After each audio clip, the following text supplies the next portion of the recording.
package behind it and see to the nearest exit.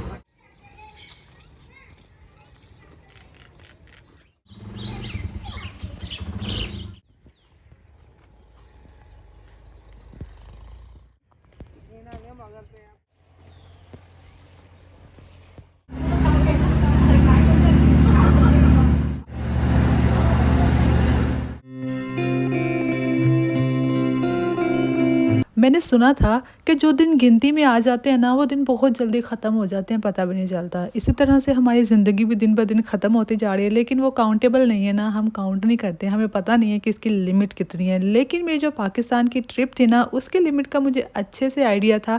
और आज मेरा पाकिस्तान में है आखिरी दिन। जी हाँ, सुबह सुबह जब मैं उठी तो मुझे फ़ील हो रहा था कि यार मैं आज जा रही हूँ, आज मेरा आखिरी दिन। और किस तरह से पिछले 15 दिन गुजर गए मुझे बिल्कुल भी अंदाज़ा भी नहीं हुआ।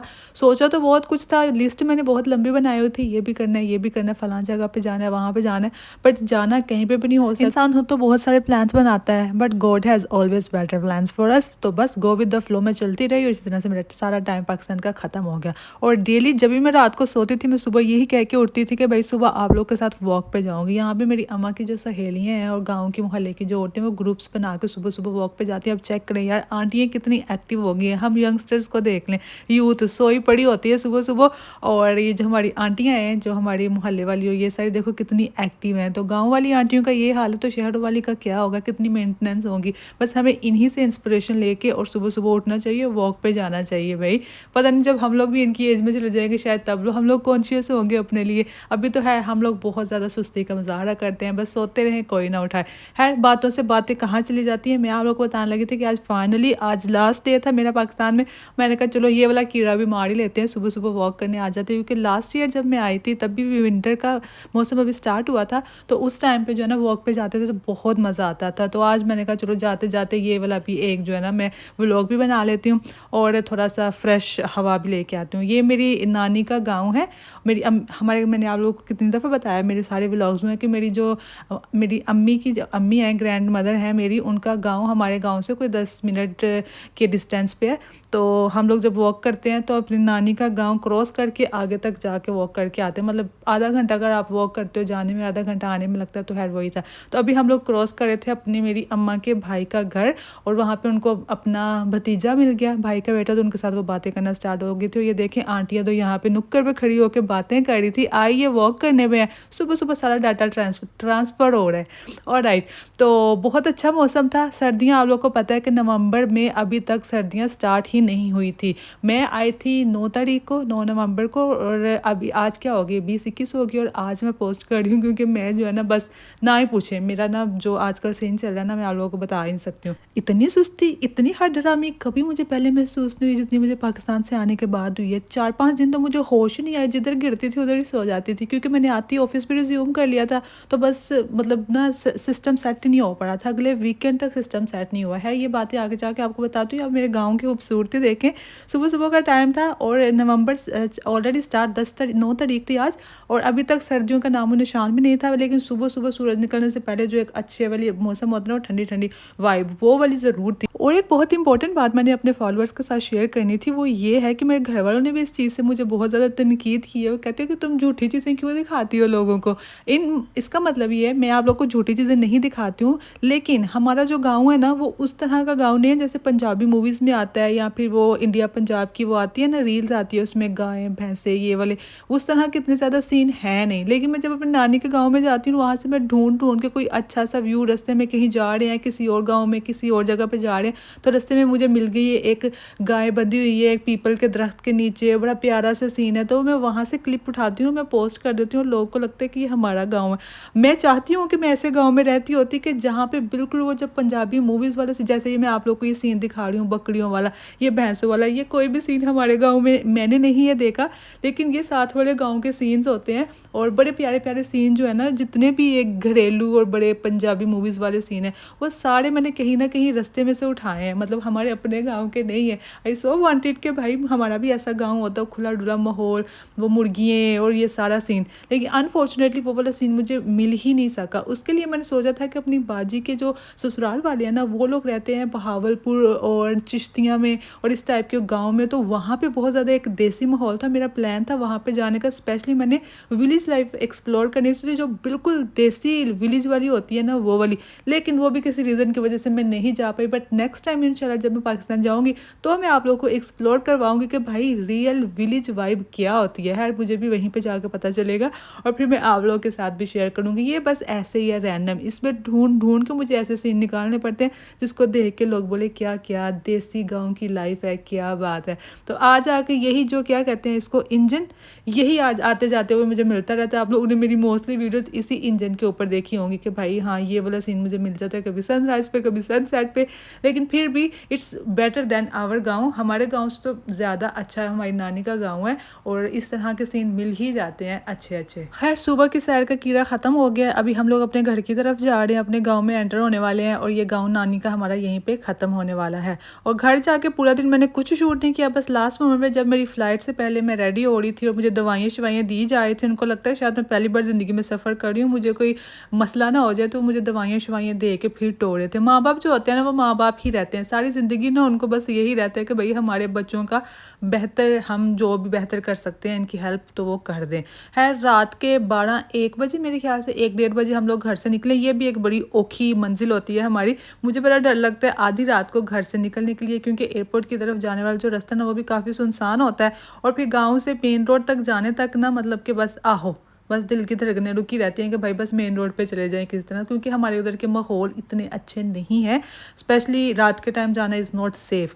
लेकिन क्या करें, फ़्लाइट के लिए तो जाना ही पड़ता है, जो भी टाइम हो। और फ़्लाइट बुक करते हुए हम लोग नहीं सोचते भाई क्या टाइम है क्या नहीं है, वो बस उसी टाइम रियलाइज़ होता है जब हम लोगों ने निकलना होता है। ओके, हमारी अम्मी अब्बू सारे, ये भी एक देसी फैमिली का एक बड़ा इंपॉर्टेंट फैक्टर है कि किसी एक बंदे ने फ़्लाइट के लिए जाना होता है तो सारा टब्बर जाता है साथ में। अभी तो माशाल्लाह माशाल्लाह कहूँ या क्या कहूँ कि हमारा फैमिली बहुत छोटी हो गई है, सबकी शादी हो गई और बहुत कम लोग फैमिली में रह गए हैं।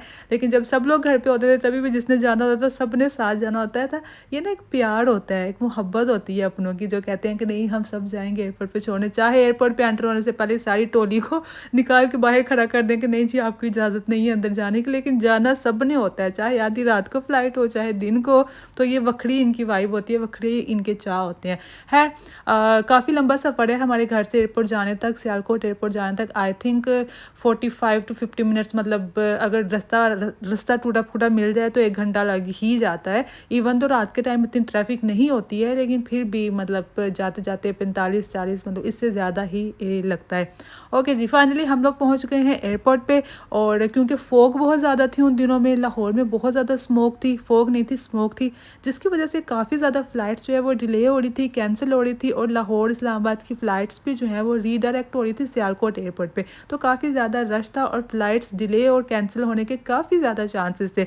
आई वॉज थिंकिंग कि यार इतनी मुश्किल से आधी रात को उठ के आए हैं तो अब पहुँच जाए हम लोग सलाला हैरियत से, और ना ही हमारी फ़्लाइट कैंसिल हो और ना ही डिले हो। अल्लाह अल्लाह करके जैसे ही हम लोग यहाँ पे पहुँचे हैं तो काफ़ी ज़्यादा रश था। देख के अंदाज़ा हो गया था कि जो न्यूज़ में बता रहे थे ना कि सियालकोट एयरपोर्ट आजकल बहुत बिजी चल रही है, एग्जैक्टली वाकई वो सब ठीक है, कोई कोई न्यूज़ सही भी होती है, सारी झूठी नहीं होती।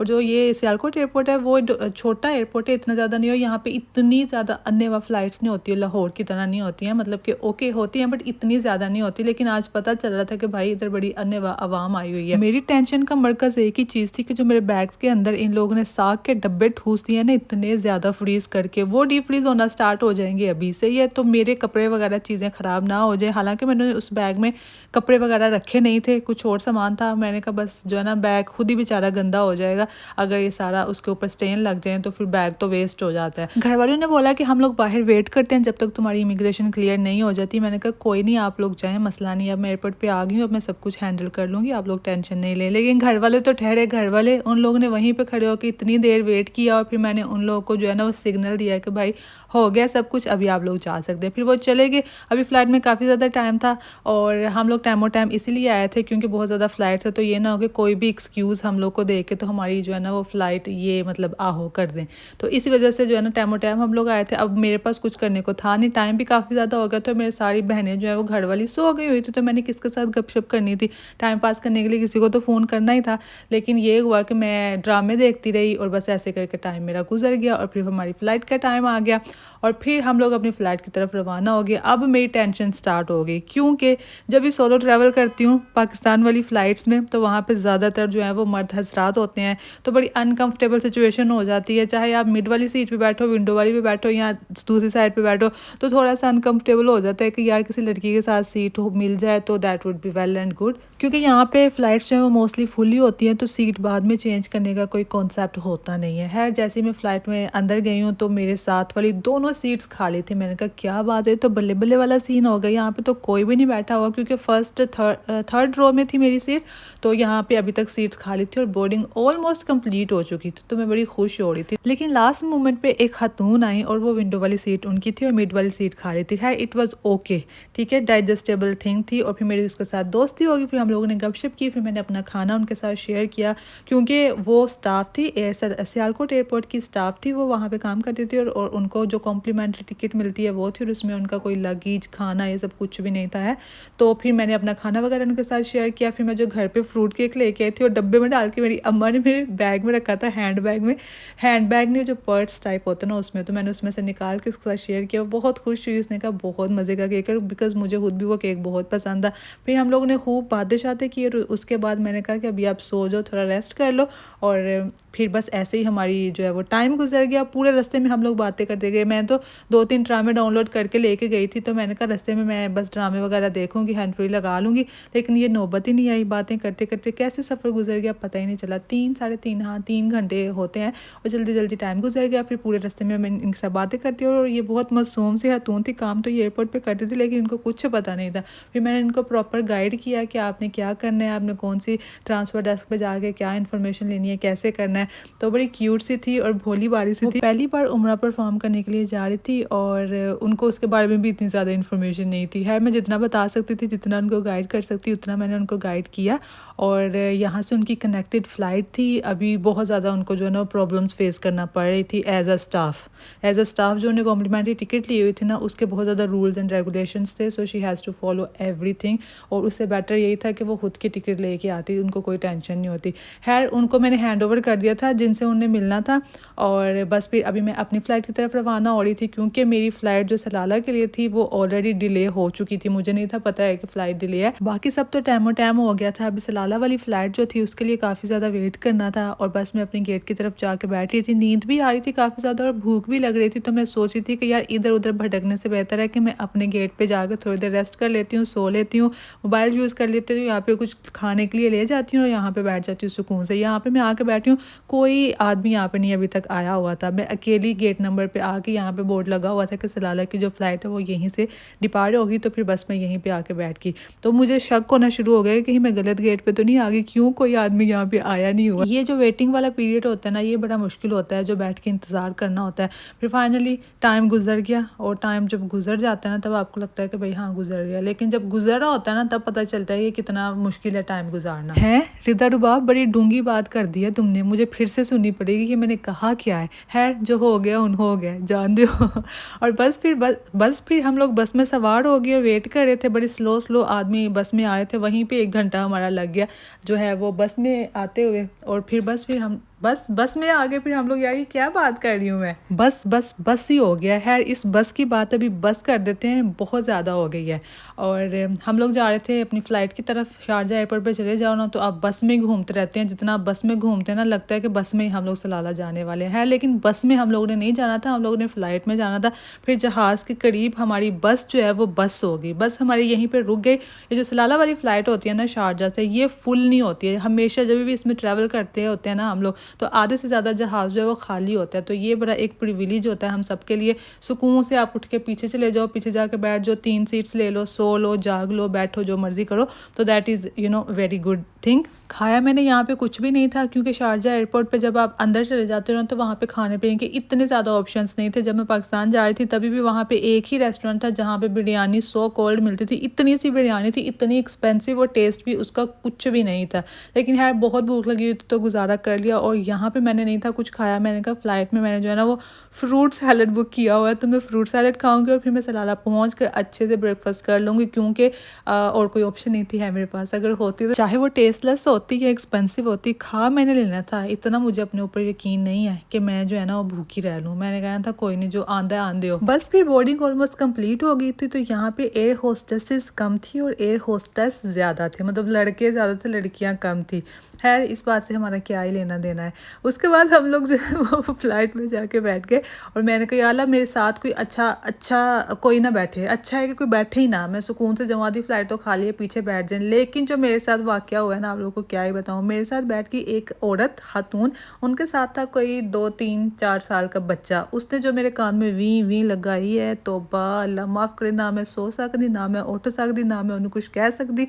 यही कर सकती थी कि मैं उठ के कहीं और चली जाती, लेकिन मैंने कहा कोई नहीं, है ही है, अब थोड़ा सा सफ़र है 1.5-2 घंटे का, तो इसको गुजार लेते हैं।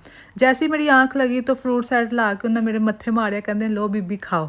तो वो फ्रूट सैलड क्या खाना था, पता नहीं कब के उन लोगों ने ये फ्रूट पैक करके रखा हुआ, तो मुझे तो उसमें से स्मेल आ रही थी, मुझे तो वो पसंद ही नहीं आया। उसमें 2-3 चीज़ें मैंने खाई हैं, और बाकी मैंने कहा लो जी, में मेरी नींद भी ख़राब हुई और मेरी भूख भी नहीं है ख़त्म हुई। वीडियो बनाई, बस मैंने ढक्कन बंद किया, खिड़की का ढक्कन बंद किया मैंने, और बस, और जैसे मैंने खोला ढक्कन खिड़की का, और साथ ही हम लोग पहुंच चुके थे सलाला इंटरनेशनल एयरपोर्ट पे। Welcome on board. मैंने कहा वाह शुक्र है भाई, असी अपने पिंड पहुंचा। ये देखें, ये वाली जो खतून है ना मेरे आगे जा रही है, इनका बच्चा था जिसने मुझे पूरे रास्ते में धुआं दे के रखा हुआ है। खैर कोई नहीं, उसका भी क्या कसूर है, बच्चे तो फिर मासूम होते हैं, पता नहीं मासूमियत नज़र नहीं आती कहीं से खैर मुझे इनकी। और बस अब मुझे ये था कि सामान उठाऊं और फिर मैं घर चली जाऊं और जाके मैं सो ही जाऊं, और फिर 2 दिन मैं उठूँ ही ना। अल्लाह खैर करे, क्या ओल फोल पकड़ी हूँ मैं, मतलब उठूँ ही ना का मतलब ये नहीं कि मैं पक्की नींद सो जाऊं, उठ जाऊं थोड़ी देर के बाद, सही है, लेकिन अच्छे से नींद पूरी कर लूँ। और यहाँ पे भी स्यापा पै गया, मेरा सामान जो है ना वो सबसे एंड पे आया। इतनी देर मुझे यहाँ पे वेट करना पड़ा। इमिग्रेशन में मैं जब भी आती हूँ सलाला एयरपोर्ट पे, जैसे आंटी हैं या आहिस्ता आहिस्ता चलिए, मैं फटाफट तेज़ स्पीड चल के आगे पहुँच जाती हूँ और भाग के इमिग्रेशन अपनी कंप्लीट करवा लेती हूँ, ताकि लाइंस में ना खड़ा होना पड़े। लेकिन सामान के लिए इतना ज़्यादा मुझे वेट करना पड़ा, आप यकीन जाने मेरी जो भी मैंने भाग के आगे आके इमिग्रेशन कंप्लीट की थी ना, वो कोई काम ना आई। कहते हैं ना कुछ काम नहीं आता इंसान के, किस्मत की जब बात आती है ना फिर काम ख़राब हो जाता है। मैंने अपना सामान उठाया, सीधी घर पे आई हूँ, और आके मैं बेल बजा रही हूँ। भाई कोई दरवाज़ा नहीं खोला, किसी को खुशी नहीं है कि बहन आई है तो हम लोग को इस्तकबाल कर लें। मैं इतनी बेल बजा रही हूँ, छोटा सा तो अपार्टमेंट है, किसी को आवाज़ नहीं जा रही। फिर मेरे भाई साहब ने जहमत की, उठ के दरवाज़ा खोला और ब्लैंकेट लेके सो गया। इतना भाई वो थका हुआ था, मेरे से ज़्यादा तो मेरे घर वाले थके हुए थे। फिर मैंने बैग में से सारा साग निकाल के मैंने फ्रिज में रखा। शुक्र मेरे बैग की बचत हो गई थी, और सारा जो भी था मैंने इसके अंदर स्टोर कर दिया। फ्रिज वाली चीज़ें सारी फ्रिज में रखी और अपना बैग खाली किया, और अली को चेक किया कि अली जिंदा हो ना तुम, हैरी है। कह रहा मैं बहुत थका हुआ। मैं कहा चलो फिर सो जाओ, फिर उठते हैं। फिर उठती हूँ मैं भी, सो के फिर गपशप करते हैं। फिर मैंने अपने रूम का दरवाज़ा खोला तो क्या साफ़ सुथरा हर चीज़ चमक रही थी। मैंने कहा सल्यूट है मेरी भाभी को, माशाल्लाह माशाल्लाह। सोई हुई है लेकिन मेरा रूम साफ़ सुथरा करके सोई हुई है। जो भी मैं खलारा डाल के गई थी ना, उसने उठा के साइड में कर दिया है। डिटेल वाली सफाई तो मैं खुद करूँगी, लेकिन ये भी बहुत अच्छी सफाई हुई थी। And I was like wow, अपने घर पर आके बहुत अच्छा फील हो रहा था। इतनी टायर्डनेस हुई हुई थी, I just wanted to sleep. तो ये तो था आज का व्लॉग। थोड़ा लंबा नहीं हो गया आज का व्लॉग? मुझे लगता है बहुत लंबा हो गया। मैंने तो पहले शॉर्ट रखा था। सियालकोट से सलाला तक का तो सुबह की सैर भी आप लोग को दिखाई, अपने गांव की सैर भी कराई, और साथ में एयरपोर्ट से लेके आप लोग को सियालकोट से चली थी और सलाला में आके आप लोग को मैंने छोड़ा है। तो ऑलरेडी मैंने शॉर्ट रखा था, सारा कुछ मैंने कट करके छोटे छोटे क्लिप्स जो थे बस वही ऐड किए हैं। खैर कोई नहीं, आवाज़ार ना होना, आप लोग देख लो। अभी कमेंट करके बताना व्लॉग आप लोग को आज कैसा लगा, और मिलते हैं नेक्स्ट व्लॉग में। सलाला में फर्स्ट डे वाला व्लॉग बनाएंगे। अल्लाह हाफिज़, बाय बाय, गुड नाइट।